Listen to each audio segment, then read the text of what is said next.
어느 부인에게는 남편이 사준 값진 진주가 있었습니다. 그것은 참으로 귀한 보석이었습니다. 근데 이 부인은 어떠한 화려한 모임에도 그 보석 목걸이를 메고 가지 않았습니다. 오히려 꼭 같은 모양의 가짜 목걸이를 하고 나가는데 그 진짜 진주 목걸이는 그 화장대에서 거울 앞에 한번 걸어보고는 다시 풀어서 제 자리에 간직해 두었습니다.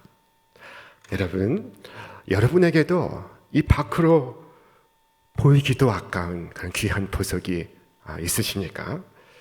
자, 예수님은 천국을 비유하여 말씀하시기를 천국은 마치 진주를 발견한 사람과 같다고 하셨습니다.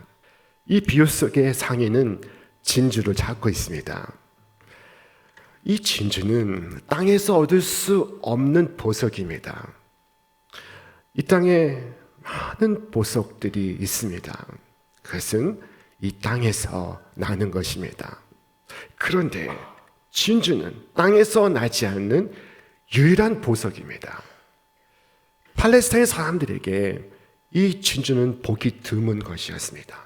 왜냐하면 그들의 땅에서 나지 않는 것이었던 것입니다. 본문 속에서 이 진주를 구하는 상인은 이 진주에 대해 진심이었습니다. 그는 진주를 찾아 나섰습니다. 사람들이 그에게 묻기를 당신은 무엇 때문에 그렇게 바쁘시오? 라고 하면 그는 말하기를 나는 좋은 진주를 찾고 있습니다. 라고 답했습니다. 그는 진주를 만나면 곧 진주의 품질을 알았습니다. 그는 진주의 전문가입니다. 그는 진주의 특성을 알고 진주의 가치를 알고 있습니다. 어디에 흠이 있는지, 이것이 바다에서 채취가 되었는지 아니면 인공으로 만들어졌는지 그는 분별할 수가 있었습니다. 그는 전문가입니다.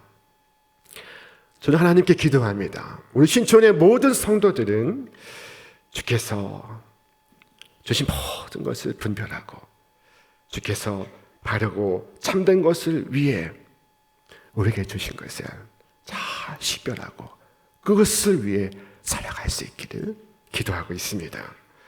이 세상에는 유사한 것들이 많습니다. 좋다고 해서 덥석 붙잡았으나 실망한 적이 한두 번이 아닙니다. 모조품 혹은 유사품 혹은 가품들이 많습니다. 여러분, 그냥 진주들을 구하지 마시고 좋은 진주를 구하시길 바랍니다. 참되고 선한 것을 위하여 애쓰시기를 바랍니다. 이 비유 속의 상인은 좋은 진주를 구하러 다녔습니다. 그 어딘가에 좋은 진주가 있다는 소식이 들리면 그는 그곳을 찾아갔습니다. 물어 가서 그는 직접 그 진주를 확인을 했습니다. 그는 좋은 진주를 얻기 위하여 노력을 다했습니다. 그러던 어느 날 한 진주가 그의 눈에 뜨이게 되었습니다. 그 진주는 그가 구하는 것보다 훨씬 더 좋은 진주였습니다. 그는 좋은 진주를 만난 것이 아니었습니다. 그는 최상의 진주를 만났던 것입니다. 그는 그것이 자기가 가진 모든 것을 팔아서 살만한 가치가 있는 진주임을 알았습니다. 천국의 보물은 자기를 알아보는 자에게 자신의 정체를 나타냅니다. 누구나 보화를 좋아하고 진주도 좋아하겠지요. 그러나 그것을 볼 수 있는 눈이 없다는 것이 문제입니다. 그 가치를 인식하지 못합니다. 만약 어떤 사람이 그리스도를 알기만 한다면 그는 기꺼이 그리스도를 모실 것입니다.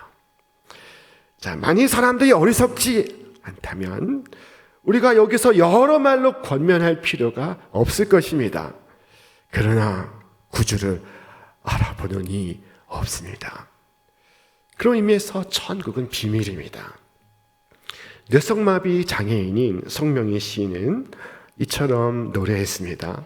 나 가진 재물 없으나, 나 남이 가진 지식 없으나 나 남에게 있는 건강 있지 않으나 나 남이 없는 것 있으니 나 남이 못 본 것을 보았고 나 남이 모르는 것을 깨달았네. 상인은 그가 이전에 구한 모든 진주가 이 하나의 진주만도 못한 것을 알았습니다.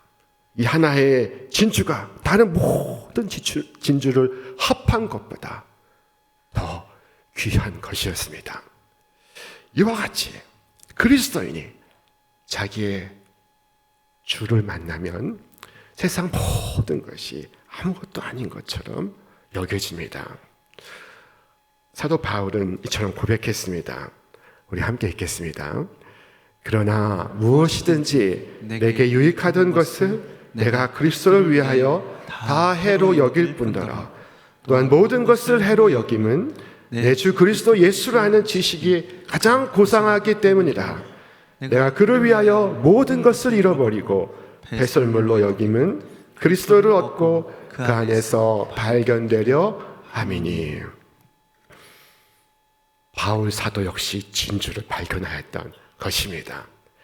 자, 진주를 발견한 상인은 그 진주를 소유하겠다고 결심했습니다. 자, 그는 망설이지 않았습니다. 그는 곧 가서 자기가 가진 모든 것을 팔아치우기 시작했습니다. 오직 그 진주를 사기 위해서입니다. 그는 조금도 고민하지 않았습니다. 진짜 보물을 발견한 사람은 고민하지 않습니다. 주저하지 않습니다. 그는 지금 자신이 가진 그 모든 것을 팔기 시작했습니다. 그 모든 것은 그 하나씩 구할 때마다 그에게 기쁨을 주었을 것입니다. 그것이 쌓여가는 것을 보며 그는 기뻐했을 것입니다. 그러나 이제 그것을 파는 데서 더 큰 기쁨을 느끼고 있습니다. 전에 그것을 얻을 때보다 그것을 팔아치울 때 더 큰 보람을 느끼고 있습니다. 그는 자신의 토지를 내놓았습니다. 자신의 건물을 내놓았습니다. 자신의 가구들을 내놓았습니다. 이 물건 저 물건 내놓았습니다. 값이 나가는 것은 가리지 않고 내놓았습니다. 그는 그 진주를 사기 위해서 모든 것을 팔아야 합니다. 돈을 만들어야 하기 때문입니다. 그 가운데에는 그가 구한 다른 진주들도 있습니다. 그는 그 모든 것을 꺼내어 팔았습니다. 그것은 극히 귀한 진주의 유사품에 불과했습니다. 오늘 우리는 예수 그리스도를 소유해야 합니다. 그러나 예수 그리스도를 나의 주로 부르기 위해서는 우리가 포기해야 할 것이 많습니다. 팔아야 할 것이 많습니다. 무엇을 팔아야 할까요? 우리의 편견을 팔아야 합니다. 이 땅에 복음이 처음 전해졌을 때 선교사들이 복음을 전하기 시작했을 때 이 땅의 사람들은 이 선교사의 전도를 받아들이지 않았습니다. 우리는 효를 근본으로 여기는데 너희들이 전하는 이 서양 종교는 효를 무시하고 부모를 공경할 줄 모른다는 것입니다. 조상을 섬길 줄을 모른다는 것입니다. 그때 선교사는 성경을 펼쳐서 성경에서 가르쳐주는 효를 하나씩 설명하기 시작했습니다. 우리 함께 읽겠습니다. 자기 아비나 어미를 치는 자는 반드시 죽일지니라. 아비나 어미를 저주하는 자는 반드시 죽일지니라. 성경은 하나님께 범한 죄와 부모에게 범한 죄를 동일시하고 있습니다. 삼강오륜도 죽이라는 말은 하지 않았습니다. 그러나 성경은 그것을 엄히 다스리고 있습니다. 선교사는 불효자에 관해 언급한 성경 말씀을 하나씩 짚어가며 설명하기 시작했습니다. 그때 비로소 사람들은 내가 아는 것과 다르다는 것을 받아들이게 되었습니다. 자, 이와 같이 복음을 받아들이기 위해서 나는 편견과 선입견을 팔아치워야 합니다. 무엇을 우리가 팔아야 할까요? 우리는 우상들을 팔아야 합니다. 자, 처음 복음이 전해졌을 때 사람들은 이 땅에서 많은 신들을 숭배하고 있었습니다. 화장실에 가도 신이 있고, 장독대에 가도 신이 있고, 그리고 부엌에도 거주하는 신이 있습니다. 과거에 신방을 가다 보면은 교인 중에 집에 모셔두고 있는 이 신주 딴지를 어떻게 하면 좋을까요? 묻는 분들이 있었습니다. 자, 과거에는 신주 딴지라고 해서 그 안에 쌀을 넣어두거나 혹은 부적을 써서 넣어두거나 혹은 다른 기타 물건들을 넣어두고 그리고 신이 있는 것으로 집에 잘 모셔두고 있었습니다. 자, 이와 관련하여 누가 인터넷에 이 신주 딴지를 어떻게 할까요? 상담을 했는데 그 답글에 이런 글이 적혀 있었습니다. 우환이나 초상이 날 수 있기에 신주 딴지를 모신 경우 계속 모셔야 합니다. 또한 자손에게도 넘겨주어야 합니다. 어느 누가 이렇게 답을 달았습니다. 그러나 신방을 한 목사님은 그 신주 딴지를 가져오라고 했습니다.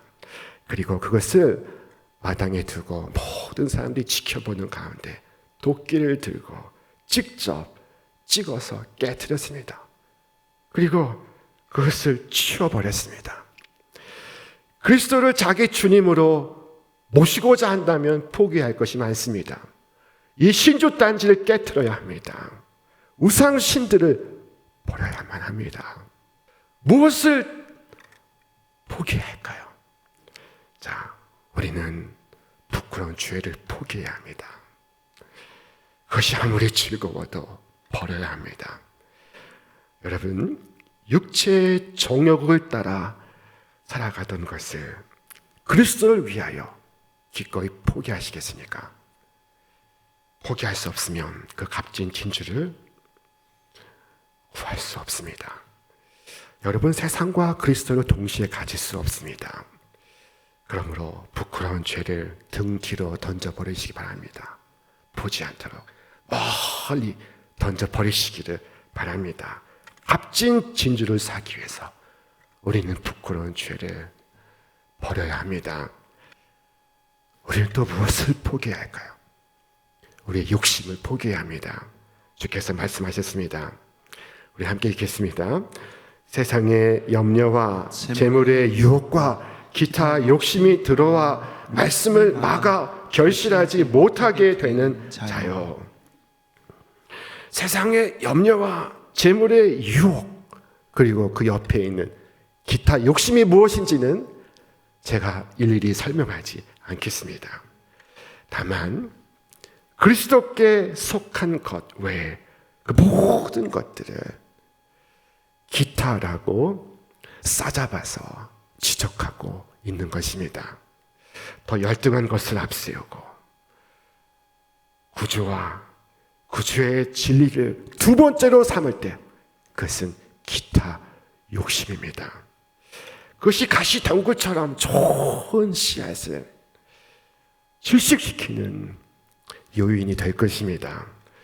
호흡이 곤란한 사람은 좋은 일을 많이 할 수가 없습니다. 도둑이 들어왔는데 그래서 집안의 귀한 것을 훔쳐가고 있는데 호흡이 곤란한 사람은 무엇을 할 수 있겠습니까?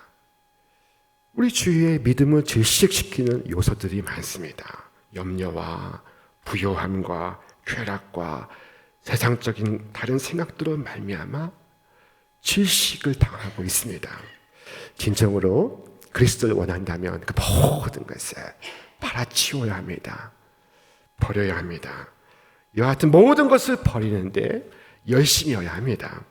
자, 모세는 그리스도를 위하여 받는 수모를 애굽의 모든 부하보다 더 큰 재물로 여겼습니다. 우리 말씀 같이 읽겠습니다. 그리스도를 위하여 받는 수모를 애굽의 모든 부하보다 더 큰 재물로 여겼으니 이는 상 주심을 바라봄이라. 우리는 그분을 사랑하되 그분을 위하여 고난받는 것을 영예로 생각할 정도로 그분을 사랑해야 합니다. 우리의 주는 자신의 고객이 되어달라고 구걸하실 필요가 전혀 없는 분이십니다. 주께서 고고히 말씀하셨습니다. 거룩한 것을 개에게 주지 말며 너희 진주를 돼지 앞에 던지지 말라. 이 비유 속의 상인은 집에 가서 이것에 대해 생각해 보겠습니다 라고 말하지 않았습니다. 그는 상의하지 않았습니다. 논의하지 않았습니다. 지금 자신 앞에 놓인 복권이 우연히 당첨된 복권임을 알았을 때 여러분은 그것을 살까 말까를 집에 가서 상의한 후에 사시겠습니까? 그때에는 영영 기회를 잃어버리고 말 것입니다. 그는 즉시 가서 농장을 팔았고 자기가 가진 적은 땅과 재산을 팔았습니다. 자, 그리고 그는 기쁨으로 모든 것을 팔기 시작했습니다. 땅에 관심 있는 사람이 나타나면 그는 말했습니다. 이 땅을 사시겠어? 당신이 산다면 내가 값을 낮추겠어. 그리고 그는 마침내 진주를 사기에 이릅니다. 그가 값을 지불할 때 그의 눈은 반짝였습니다. 그의 가슴은 흥분으로 터질 것 같았습니다. 그는 마침내 그 진주를 손에 들고 기쁨에 차 펄쩍펄쩍 뛰었습니다. 그는 최고의 진주를 얻었습니다. 그는 위대한 거래를 마쳤습니다. 그를 위해 그는 기꺼이 모든 것을 팔았습니다. 사랑하는 여러분, 여러분이 그리스도를 위하여 어떤 것을 포기했다면 그리스도는 여러분을 위한 충분한 보상이 될 것입니다. 주께서 말씀하셨습니다. 우리 함께 읽겠습니다. 예수께서 이르시되 내가 진실로 너희에게 이르노니 나와 복음을 위하여 집이나 형제나 자매나 어머니나 아버지나 자식이나 전토를 벌인 자는 현재에 있어 집과 형제와 자매와 어머니와 자식과 전토를 100배나 받되 박해를 겸하여 받고 내세의 영생을 받지 못할 자가 없느니라. 전토를 벌인 자는 현세에 있어 100배나 받되 영생을 받지 못할 자가 없느니라. 손해를 보는 일이 결코 없습니다. 엄청난 가치의 진주로 인하여 상인은 엄청난 거부가 되었습니다. 그는 진주를 더 이상 구할 필요가 없습니다. 그는 진주를 구하는 일을 그쳤습니다. 그는 다시는 진주를 찾아다니지 않을 것입니다. 이와 같이 그리스도를 만나게 되면 그는 더 이상 다른 것을 구하지 않습니다. 다른 것을 위하여 살지 않습니다. 목사의 아들이었던 조지 쉐아는 유명한 시카고의 가수였습니다. 그는 인기 절정의 가수였습니다. 그는 바쁘게 지냈고 많은 돈을 벌고 있었습니다. 그러던 어느 날 그는 어머니의 성경을 읽던 중에 그 자신을 주님께 바치기로 마음을 먹었습니다. 그리고 집에 돌아왔을 때 방송국에서 전화가 걸려왔습니다. 현재 계약을 다시 연장하면 몇 배의 대우를 해주겠다는 제안이었습니다. 자, 그는 이 제안을 거절하면서 유명한 말을 했습니다. You call me too late. 당신은 너무 늦게 전화를 걸으셨습니다. 나는 나의 재능과 나의 목소리를 나의 주를 위하여 사용하기로 결정했습니다. 오직 하나님의 영광을 위하여 쓰여질 것입니다. 이 사람의 마음속에 멜로디가 솟기 시작했습니다.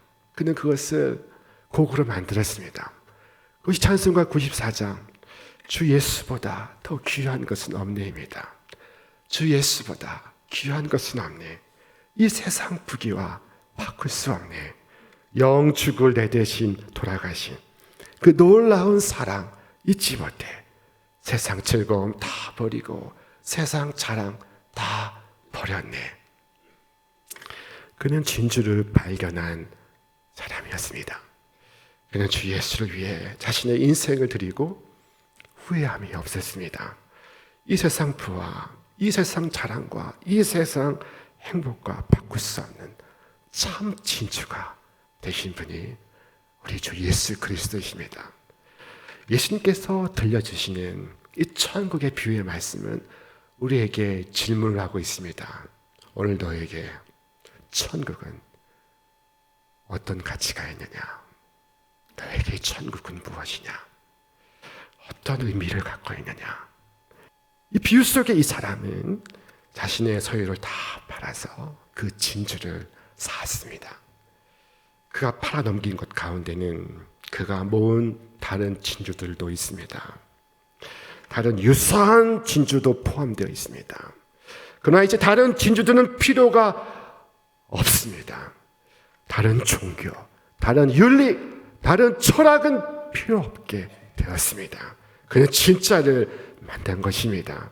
그는 그가 가진 모든 것을 팔아서 그 하나뿐인 진주를 사야만 했습니다. 그 진주를 사지 못한다면 그는 만족할 수 없습니다. 행복할 수가 없습니다. 여러분, 이 얼마나 중요한 이야기입니까? 여러분, 예수가 정말 그렇게 여러분에게 느껴지십니까? 구주와 구주의 은혜 외에 다른 모든 것은 상상을 불허합니까? 그것이 바로 천국을 발견한 사람의 마음이었던 것입니다. 차라리 목숨을 버릴지라도 나는 나의 주를 버릴 수 없습니다.